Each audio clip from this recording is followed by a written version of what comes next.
Eric Joka, many thanks for that. Of course, people are picking the best of the best in the team to represent them. This will be one petition of its kind in Kenya's history. Let's see how it goes.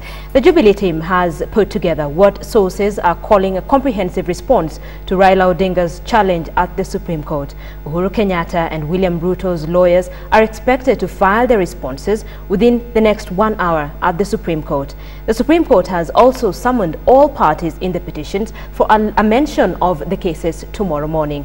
This came as the court coalition filed yet another petition asking the court to compel the IEBC to release all the SIM cards used in the mobile phones used in each of the 33,400 polling stations, as well as details of the computers, BVR machines and electronic voter identification devices, as well as their servers and internet protocols.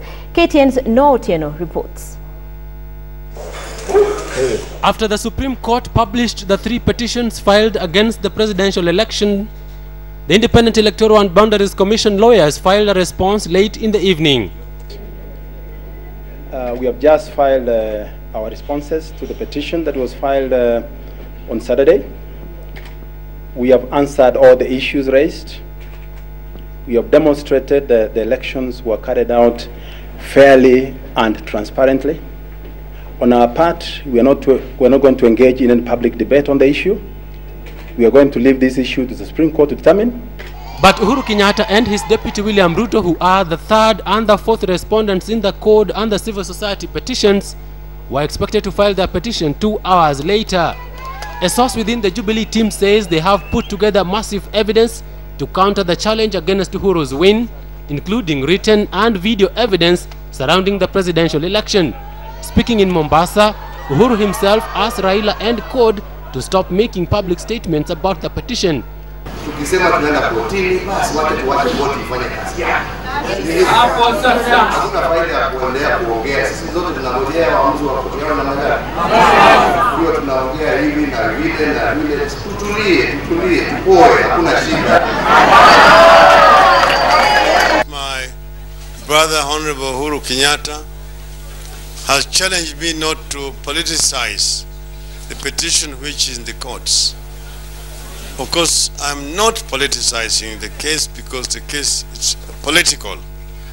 We are talking about a political office and which is under dispute.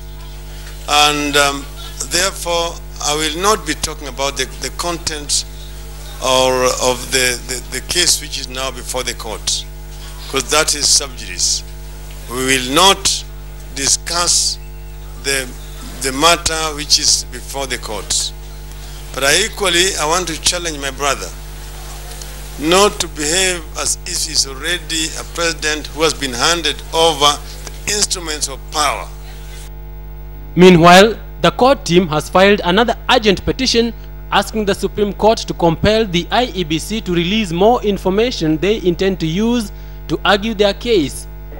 CORD is asking for over 33,400 SIM cards used in each polling station by the presiding officers, the servers and internet protocols of all laptops and BVR and electronic voter identification machines, as well as all receipts of purchases of electronic equipment for the election.